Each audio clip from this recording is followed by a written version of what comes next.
Hey everyone, here we are once again. I want to pick up today where I left off yesterday, where we were talking about the end times, and particularly the heavy emphasis upon the end times in the writing of both the Old Testament prophets and also the New Testament writers.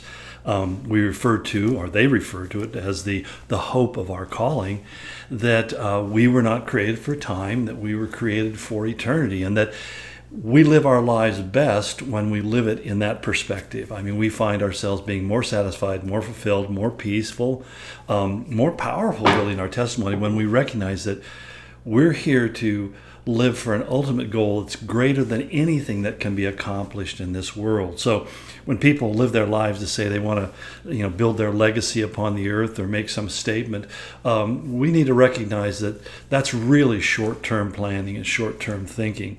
That's why Jesus said to us, don't store up your treasures on earth where they'll just get corrupted, but store your treasures in heaven. This came to my mind the other day when I was thinking about the writers who were pulling down statues of famous Americans, some notorious, some really genuinely good people, but they don't seem to be able to make the distinction between them. But they're pulling down these statues almost in an effort to erase our history. The sad thing about it is that many of those men may have left this world thinking that they had done something significant and they would be noted for what they had done into future generations. And yet look how quickly we can start erasing their memory by seeking to just take away any symbol or reference to them. But having said that, I want to read something that Paul said in his letter to Timothy that I think is really important for us to keep in mind, because as we talk about the end times, the last times, we often think about the glorious redemption of the saints being in heaven with the Lord.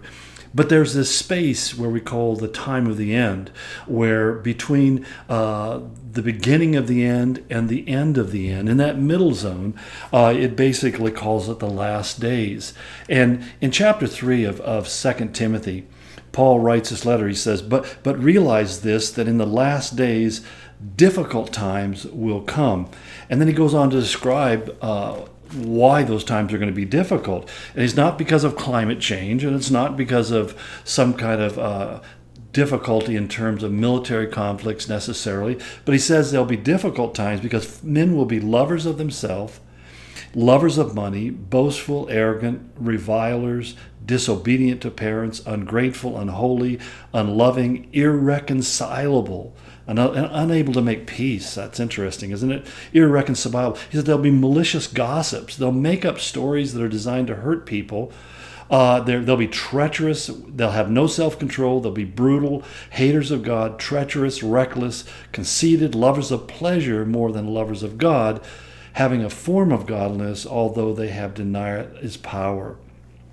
And as he goes on, he says also that always learning and never able to come to the knowledge of the truth. He goes on to say they oppose the truth, they have depraved minds, and they're rejected by God in terms of faith, because their faith isn't in God, but it's in some worldly perversity.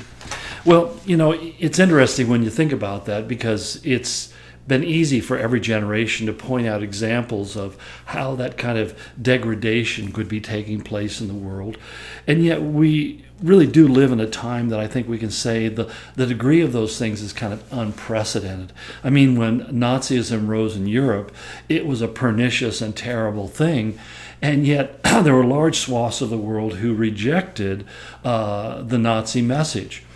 But we're finding that we live in a day where so much information is controlled and is basically monitored and managed to give one point of view, that more and more people are being convinced to think in a certain way, and most often it's not in the way of biblical truth. It's not in the way of righteousness.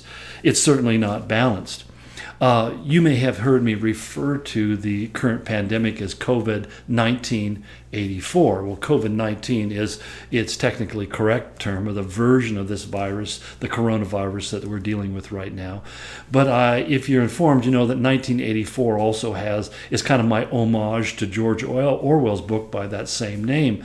And what I find interesting is that although George Orwell's description of Oceania, this future superstate that will rule over the world, isn't exactly what we see happening in the world, Yet at the same time, it has some similarities where it talks about a new speak, a way of speaking. It's interesting. He said it's the only language or vocabulary that gets smaller and smaller.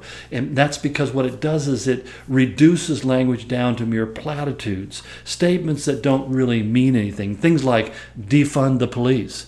What in the world is that supposed to actually mean? What are you talking about when you say that? And if you press people on that, they can't give you an intelligent answer.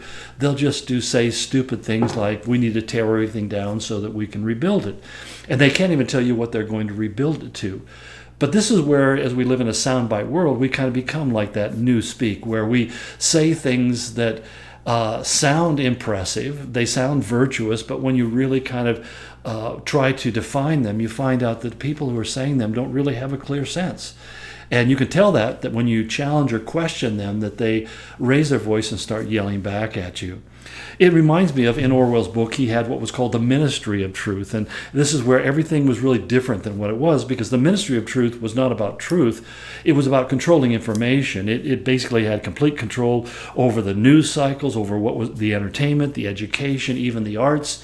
In other words, every form of outward expression that people can give in a creative sense was controlled and monitored and only allowed to be expressed in a very narrow category of space.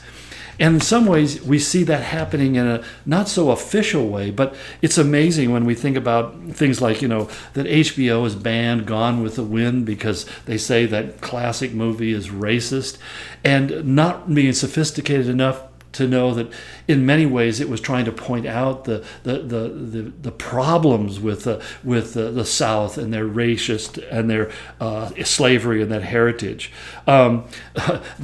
Google has removed a picture of Winston Churchill because Barack Obama had his bust removed from the White House because he was a imperialist. He wanted the British Empire to continue to control all of their vast colonies. We find that even more close to home, that Hollywood now is canceling shows like Cops and Live PD and so forth. And it just really becomes crazy because even in the world of advertising, we Uncle Ben's rice depicts an African American, but somehow people make the association with slavery, which I don't think is a given, or Aunt Jemima, and they again make that association that syrup is representing a racism or slavery, and even cream of wheat. It's kind of crazy because no one has ever thought. In fact, you have whole generations of young people and adults who have never ever understood any kind of association like that, and yet we're suddenly told that an African American who's portrayed in some of these advertisements has to be an inference about slaves, and there's nothing that validates that position or that argument. It's a lot like the mayor of Duluth, Minnesota, who basically wants chief removed from all of the titles, like the chief financial officer or the chief property manager, because she's saying it's aspersion towards Native Americans, which again, you sit back and go, the Bible uses that term chief all the time to refer to people who are in positions of leadership. And it's not a derogatory term. It's something that says you're in a highly responsible, important position of authority. And so it just goes on and on, because as we live in this kind of cancellation culture where we try to stifle anything that doesn't fit into our narrowly defined parameters. And the process intellectually is to get you to change how you think. Because a thought is expressed through words. And if you limit the words that people can use to express their thoughts, you also limit their ability to think beyond the narrowly defined parameters that you're comfortable with. And that's why I think it's really, really kind of amazing to see what's going on in our culture and how quickly we're moving down that pathway. But again, I'm kind of out of time. I'm going to pick this up on the other side. Tomorrow we'll go into a little more depth about this. God bless you, and I pray that God will just stimulate your thinking as you look around you and see how the words that you're allowed to use and the way you're allowed to express yourself is being limited to the point where basically peer pressure and social condemnation makes you afraid to say things.